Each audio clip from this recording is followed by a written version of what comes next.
discussion. The next speaker is Karin van der Sanden, representative from the EC, and she is going to talk about qualification databases for better transparency and solving skill challenges across Europe. That's a challenge. I already touched on why qualifications databases are important at European level, why we think they are important. I will go a bit deeper in this presentation on that. Why do we care? I first have to, you see, digital skills, it's not mine. Okay, yeah. I better do this one, yes. Why do we care? Well, that's why we care. Why is attention to skills so important? We see that the EU workforce is shrinking. We see enormous digital transformation. We see a persistent level of low-skilled people.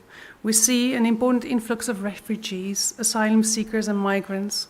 We see loads of skills mismatches, and we see that some perceptions are not rooted in reality. I will look a bit closer to some of these developments. In the near future, 90% of jobs will require some level of digital skills. Innovation in digital technologies are having a huge impact on the economy and the society in Europe.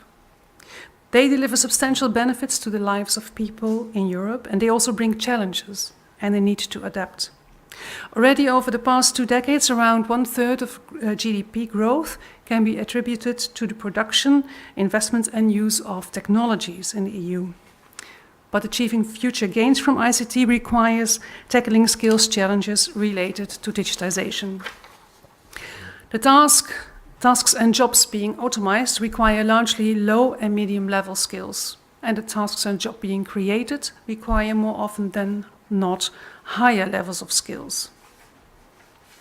Yet 40% of the EU population has insufficient digital skills, as just shown. 22% has none at all. And 32% of the EU workforce has insufficient digital skills. 13% has no digital skills at all.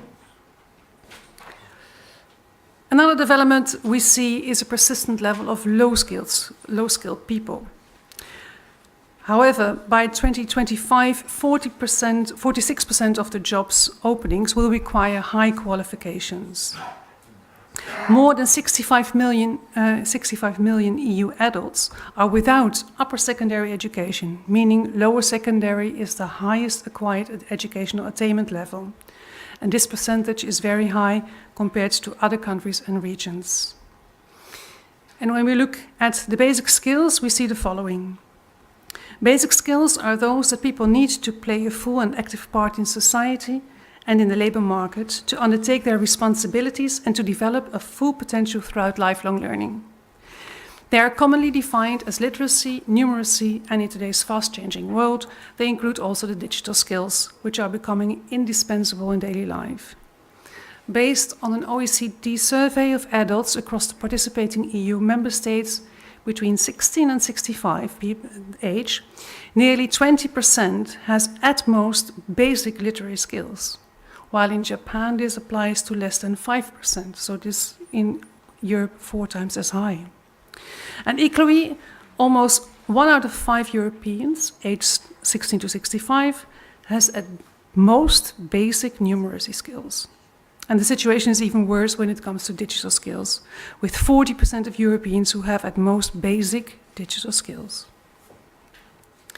The employment rates by qualification level in the EU 28 countries demonstrate best the consequences.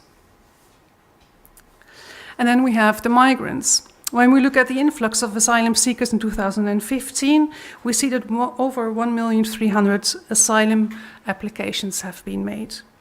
307,000 have been positively decided. People migrate for different reasons. The Eurostat EU Labour Force Survey of 2015 shows that compared to host countries, compared to host countries, to host country nationals. About double of third country nationals residing in the EU are without an upper secondary education qualification. So migrants are less educated than home country nationals. And also school leaving is doubled for third country nationals compared to host country nationals. In terms of literacy, it is even triple. However, it should be taken into account that new arrivals are on average better educated than longer settled immigrants. But host economies are not always successful in exploiting the full potential of migrants, even of high qualified ones. Migrants face a larger discount of their qualifications in the labour market than others, and OECD study demonstrates that this is not driven by the origin of the immigrants themselves, but by the issues related to their foreign qualifications.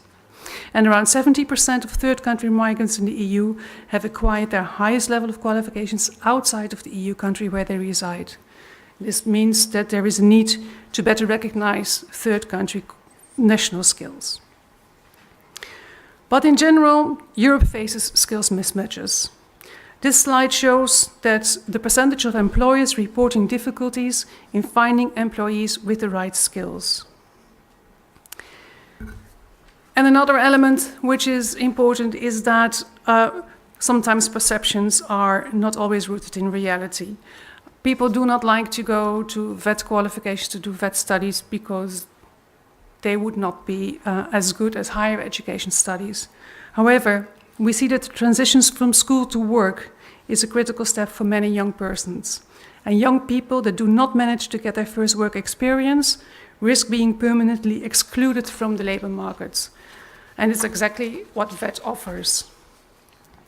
The European Union Labour Force Survey results that among medium-level VET programs, the transition to work is 14% faster for work-based programs than for school-based programs. So VET does matter, and we want more attention for VET.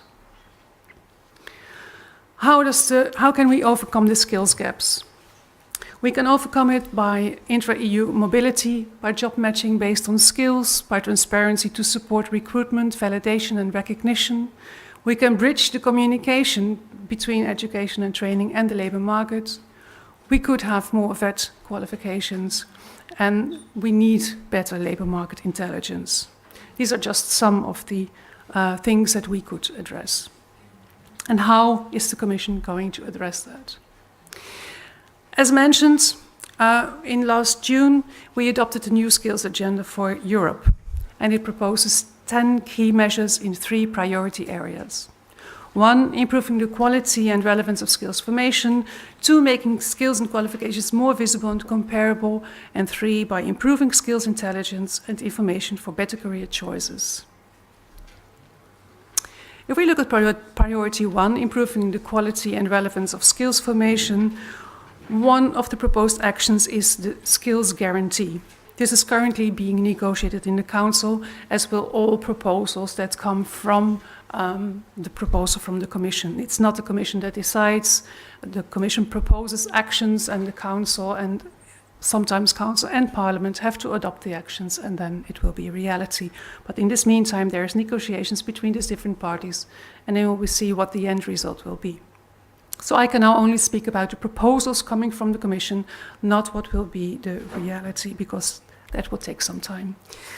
The guarantee is to support individuals who left the initial education and training system with an upper secondary qualification and who are not eligible for support under the youth guarantee.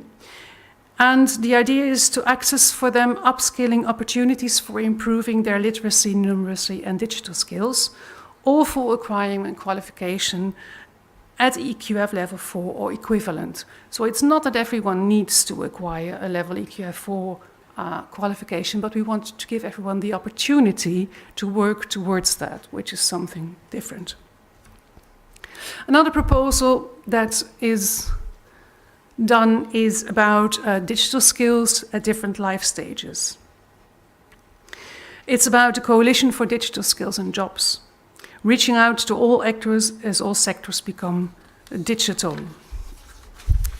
When we look at priority number 2, it's about making skills and qualifications visible and comparable.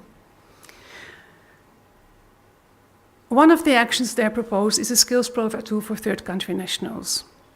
An early identification of migrant skills can help determine the first steps needed for their integration into host countries and in the labor markets, whether by making a referral to the right training opportunity or to an employment service. To accelerate the integration of asylum seekers, refugees and other migrants, the Commission is proposing a skills profile tool for third country nationals. The tool will support early profiling of skills, qualifications and experience, which then can serve as information for better next steps. But most of the changes proposed most relating to why we are here now are the changes of the EQF and the Europass recommendations and decision. The EQF revision will look at commitment to regular updated referencing of national qualifications frameworks, common principles for quality assurance and credit systems, encourage the use of the EQF and the coordination with third countries. When applying for a job or going into education and training, people usually need to present their qualifications. If these have been acquired in another EU member state, differences between national qualification systems mean that people often find it difficult to have the qualifications understood and valued by their prospective employer or education institution. The European Qualifications Framework for Lifelong Learning was created in 2008 to make it easier to understand and compare what people have actually learned, the learning outcomes already well explained while gaining their qualification. However, in its current setting, the benefits of the EQF have not yet reached individuals, and it cannot yet be meaningfully support daily decisions on recruitment or access to learning. A revised EQF would help better understanding of qualifications acquired abroad and facilitate labour market integration of migrants, both new arrivals and those already residing in the EU. The proposal seeks to further develop the EQF and make it more effective in facilitating understanding of national, international and third country qualifications by employers, workers and learners. The initiative should thus contribute to a better use of available skills and qualifications for the benefit of individuals, the labour market and the economy. Some quotes from the EQF proposal that relate to the topic of today is that it mentions that it should improve transparency, comparability and understanding of qualifications held by individuals, improve dissemination and communication of the EQF, and the proposal invites member states to make the results of the referencing processes publicly available and ensure that information on qualifications and their learning outcomes is accessible and published. So where up till now it has been a desire of us that these things would happen, the proposal is now really to put it in the recommendation formally to the member states in the hope that more member states will follow with these developments. When we look at priority 3, improving skills, intelligence and information for better career choices, we come to the revision of Europass. Europass is a suite of tools and services which support the transparency of skills and qualifications across the European Union. With this revision, the Commission aims to simplify and modernize these tools for the digital age and to add a new feature using big data to map and anticipate labour market trends and skills needs. Since it was established in 2005, more than 60 million Europass CVs have been created and hundreds of thousands of learners across the EU receive diploma supplements and certificate supplements every year, which help to make their qualifications more readable and easily comparable, backed up with advice and support service on the ground in member states. The new Europass framework will build upon this successful formula, with easy-to-use tools to help people identify and communicate their skills and qualifications in all EU languages. And these include an improved online tool for creating CVs and skills profiles, free self-assessment tools to help you evaluate your skills, tailored information on learning opportunities and qualifications across Europe, information and support to help you get your qualifications recognized, including opportunities for validation of non-formal and informal learning, and labour market intelligence about what skills are most in demand and where. The new Europass framework will also link with other EU tools and services across labour and education and training systems, such as the EURES Job Mobility Portal, allowing for an easier exchange of information and more joined-up services for end users. National support centres will continue to offer individual advice and guidance to help people navigate the skills and qualifications landscape.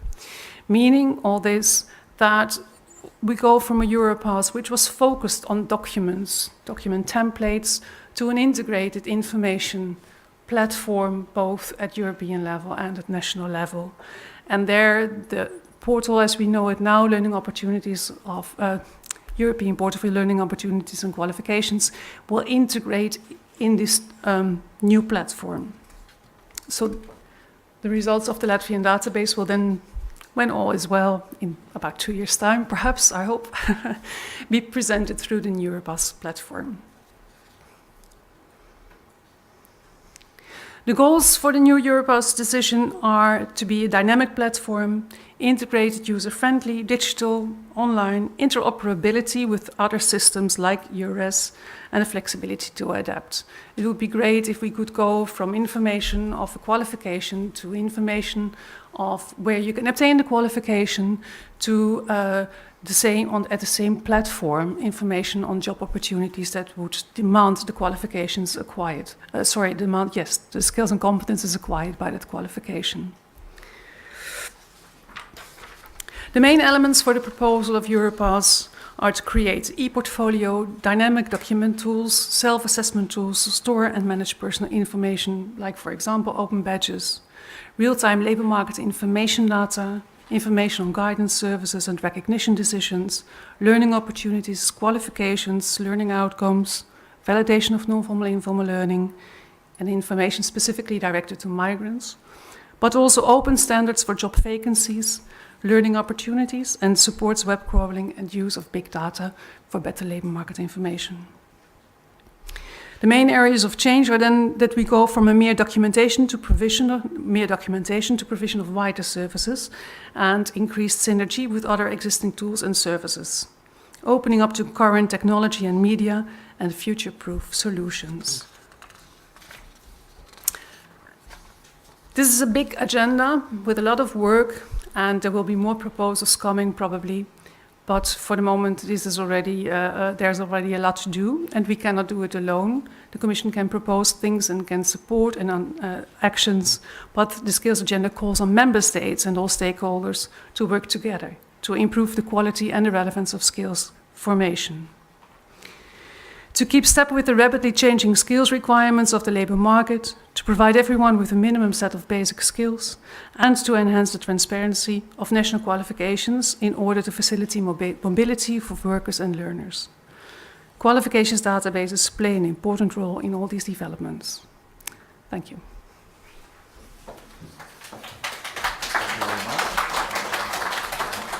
Thank you. Liels paldies. Vai ir kādi jautājumi? Are there any questions? You're welcome to ask them. Thank you.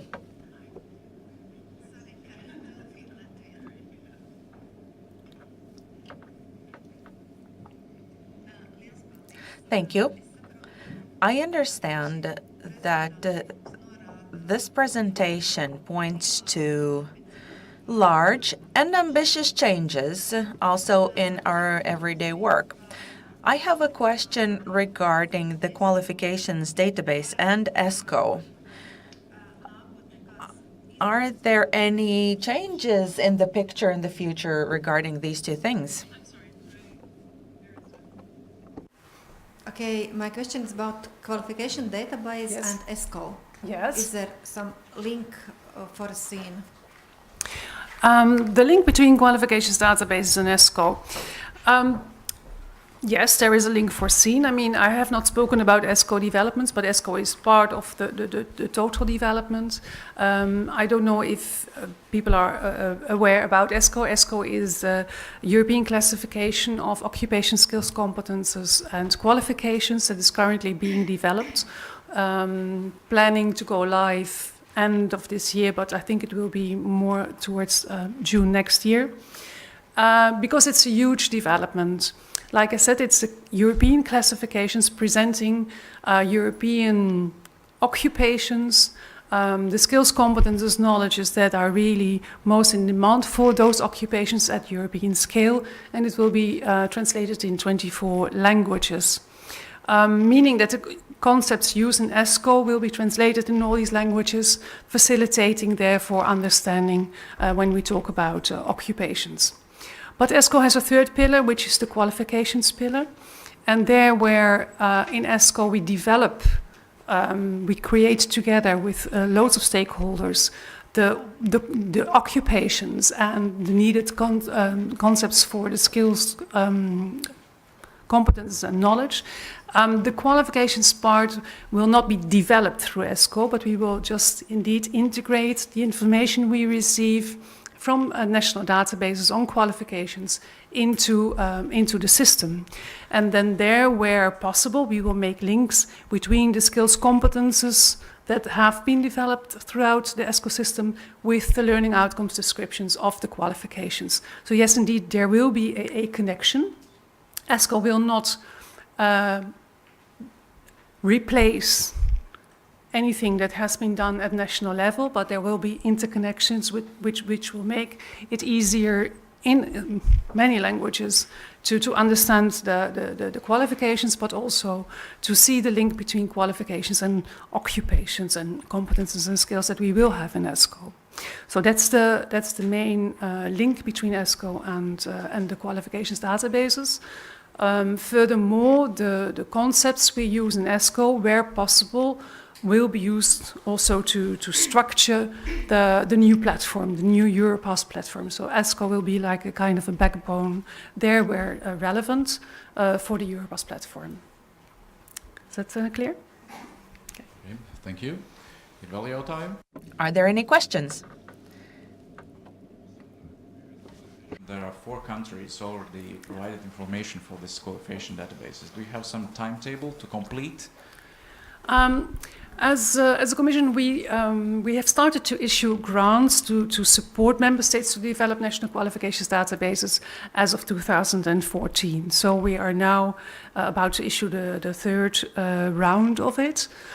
Developing qualifications databases takes time because more than everything, also developing national qualifications framework take time. Latvia was a very early country, has an early adopter. They already referenced to in 2011, whereas some countries have not referenced yet. We hope that by next year, all countries will have referenced their qualifications framework. But then the framework has to be translated in qualifications and in databases, and these things take long periods. So we stimulate, we try to do what we can, and we hope that we will have more databases soon. We have issued grants for over more than 15 countries, I think 20 now in total. So there are developments going on in many other countries. And I think that with the launch of ESCO in 2017, we will be able to integrate already in ESCO about 6 or 7, at least perhaps more, qualifications databases. So yeah, it's going on, but it's steady work. It's going on. Paldies. Vai ir vēl jautājumi? Thank you. Are there any other questions? You are welcome to ask.